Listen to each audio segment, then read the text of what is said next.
కూడా హిమాయత్ సాగర్కి సంబంధించి ఆక్రమించారన్న ఆరోపణలు వస్తున్న నేపథ్యంలో మరి ఇప్పుడు అక్కడ పరిస్థితి ఏంటి, హైడ్రా ఎలా దృష్టి పెట్టబోతుంది, పూర్తి వివరాలను అందించడానికి మా ప్రతినిధి ప్రతాప్ సిద్ధంగా ఉన్నారు. ప్రతాప్,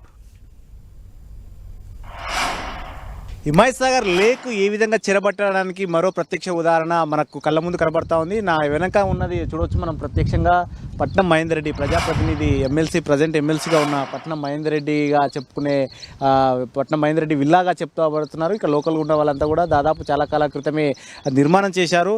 ఇక్కడ మనం చూడవచ్చు ఇందాక ఇక్కడే ఒక బాండ్ కూడా ఏర్పడి ఉంది. ఇక్కడ హెచ్ఎండిఏ మెట్రో వాటర్ సంబంధించి హైదరాబాద్ వాటర్కి సంబంధించిన ఇక్కడ ఒక అద్దురాయి ఉన్నప్పుడు ఫుల్ లెవెల్ ట్యాంక్ సంబంధించిన అద్దురాయి ఉన్నప్పటికీ అద్దురాయిలో భాగంగానే దీనికి సంబంధించి అంతా కూడా ఇక్కడ దీని నిర్మాణాలు అంతా కూడా చేపట్టారని చెప్పుకోవచ్చు. దీనికి సంబంధించి కూడా హెచ్ఎండబ్ల్యూఎస్కు సంబంధించి హైదరాబాద్ వాటర్కి సంబంధించిన ఒక రాయి కూడా ఉంది. ఫుల్ లెవెల్ ట్యాంక్ లెవెల్ అని చెప్పేసి ఆడ ఒక మెన్షన్ చేసి ఒక అద్దురాయి ఉంది. అద్దురాయికి కనుక మనం సమానంగా చూసుకున్నట్లయితే కనుక యాజ్ డిస్గా ఈ నుంచి ఈ విధంగా చూసుకున్నట్లయితే పూర్తి స్థాయిలో ఆ నిర్మాణం అయితే మనకు స్పష్టంగా అయితే కళ్ళ ముందు కనబడతా ఉంది. అయితే పూర్తి స్థాయిలో ఫుల్ లెవెల్ ట్యాంకు దీనికి సంబంధించి లేక్కి సంబంధించి హిమాయత్ సాగర్ లేక్ సంబంధించి ఫుల్ లెవెల్ ట్యాంక్లోకి పరిధిలోకి వచ్చేటట్టుగా చాలా స్పష్టంగా కనపడతా ఉంది. దీనికి సంబంధించి ఈ విధంగా ఇక్కడ ఈ లేక్కి సంబంధించి చూసినట్లయితే చాలా అంశాలు కూడా చాలా టెక్నికల్గాతో పాటు అధికార యంత్రాంగం అంతా కూడా ఏ విధంగా చేసింది అనేది కూడా ప్రత్యక్ష ఉదాహరణ. ఫుల్ లెవెల్ ట్యాంక్ పరిధిలోకి వచ్చే ఏరియాలోకి సంబంధించి కూడా విద్యుత్ ట్రాన్స్ఫార్మర్ కూడా ఏర్పాటు చేయడం అనేది, అంటే విద్యుత్ శాఖ అధికారులు అన్ని విషయాలు తెలిసి కూడా ఇక్కడ విద్యుత్ సంబంధించి ఏర్పాటు చేయడం కానీ ఏ విధంగా వసతులు కల్పించడానికి కరెంటు అందివ్వడానికి కూడా ఏర్పాట్లు చేశారు. ఇదంతా కూడా బఫర్ జోన్ వస్తుంది. ఫుల్ లెవెల్ ట్యాంక్ నుంచి దాదాపు 30 మీటర్స్ బఫర్ జోన్ వచ్చే ఏరియాలోకి ఈ విధంగా తార్ రోడ్ కూడా వేశారు. ఏకంగా తార్ రోడ్ వేసి ఆ చెరువులోకి, అంటే దాదాపు చెరువు పరిధిలోకి వచ్చే విధంగా కూడా తార్ రోడ్ వేసిన పరిస్థితి ఉంది. ఏ విధంగా జరిగిందనే దానికి కూడా ఒక ప్రత్యక్ష ఉదాహరణ. అక్కడ పట్నం మహేందర్ రెడ్డికి సంబంధించిన ఈ నివాసానికి ఫామ్ హౌస్కి వెళ్ళడానికి కూడా ఏకంగా గేట్ కూడా పెట్టారు. అంతా కూడా రోడ్ వేసడంతో పాటు మంచిగా ఒక తార్ రోడ్ వేసి ఈ విధంగా మనకు చాలా ఊర్లకైతే ఇప్పటికీ తార్ రోడ్లు చాలా వర్షాకాలం వస్తే గొంతులు భయంగా ఉంటాయి. చాలా అద్భుతంగా అందంగా చాలా అద్దంగా కూడా తీర్చిదిద్దిన తార్ రోడ్ అయితే కనబడతా ఉంది.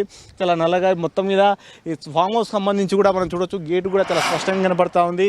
పిఎం రెడ్డి అంటే పట్నం మహేందర్ రెడ్డి అన్నదిగా దానికి సంబంధించి చిన్న వైట్గా కూడా వేశారు, కానీ చాలా అక్షరాలు అయితే లోపల కనబడతా ఉన్నాయి. పిఎం రెడ్డి అంటూ కూడా దీనికి సంబంధించి కూడా కనబడుతుంది. అయితే ఈ మొత్తం మీద గేట్ అయితే లాకేసి అయితే ఉంది.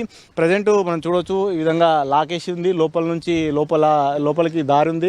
మొత్తం ఫుల్ లెవెల్ ట్యాంక్లోకి వచ్చే విధంగానే హౌస్ అయితే నిర్మాణం చేసి ఉంది. ఇదంతా కూడా ఒక ఈ గుట్ట పరిసర ప్రాంతం హిమాయత్ సాగర్కి సంబంధించి ఒక విధంగా పరిరక్షణ జరగాల్సిన అంశానికి సంబంధించి చెరబట్టినట్టు కూడా చాలా స్పష్టంగా కనపడతా ఉంది. సో మొత్తం మీద ఏ విధంగా జరిగిందనే అంశానికి సంబంధించి చాలా క్లియర్ కట్గా కూడా కనపడతా ఉంది.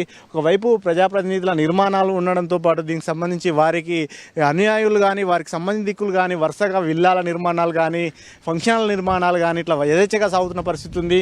మనం చూడొచ్చు ఈ లేక్ మొత్తం కూడా 360 డిగ్రీస్లో కూడా మొత్తం పెద్ద ఎత్తున బడాబాబులకు సంబంధించిన ఫామ్ హౌస్లు కానీ విల్లాలు కానీ విధంగా కనపడతా ఉన్నాయి. ఒకవైపు పట్నం మహేందర్ ఉంటే మరోవైపు అక్కడ నిర్మాణాలు కూడా ఎంత యథేచ్ఛగా కనపడతా ఉన్నాయి. చెరువు కానుకొని మొత్తం చెరువులోకి మట్టి కొట్టి కూడా గోడ నిర్మాణం చేసి అవన్నీ నిర్మాణాలు చేసిన పరిస్థితి ఉంది. సో ఈ మొత్తం మీద ఇక్కడ ఈ విధంగా విల్లాలు పెద్ద ఎత్తున ఈ విధంగా జరుగుతున్న పరిస్థితి కనపడతా ఉంది. మొత్తం ఈ ఏకంగా చెరువులోకి రోడ్ వేయడం అనేది చాలా అంటే ఆసక్తికరంగా కూడా ఉంది. ఒక విధంగా చెప్పాలంటే అధికారులు ఏ విధంగా అయితే అంటే పెద్దలకు సంబంధించి ఏ విధంగా వ్యవహరిస్తున్నారు అనేది చాలా స్పష్టంగా కనపడుతుంది. ఈ విధంగా రూల్స్కు భిన్నంగా కూడా వ్యవహరించిన పరిస్థితి కనపడుతుంది. సో మొత్తం మీద దీనికి సంబంధించి హైడ్రా ఏ విధంగా చర్యలు తీసుకుంటుంది, రంగనాథ్ ఏ విధంగా అడుగులు ముందుకు ఇస్తారు, ఎందుకంటే ఎఫ్టీఎల్ పరిధిలోకి కనబడతా ఉంది చాలా స్పష్టంగా. అది ఒకవేళ అధికారులు ఎఫ్టీఎల్ పరిధిలోకి నిర్ధారిస్తారా లేదంటే ఒకవేళ ఎఫ్టీఎల్ పరిధిలోకి నిర్ధారించకపోయినా అది బఫర్ జోన్లోకి అయితే చాలా ఖచ్చితంగా కనబడుతుంది. ఎందుకంటే ఎఫ్టీఎల్ రాయి ఒకవేళ అక్కడ ఆ పరిధిలోకి అక్కడ ముందుకు పోయినప్పటికీ కిందికి చూపించినప్పటికీ కూడా ఒకవేళ రికార్డ్స్ ఏమైనా మార్చి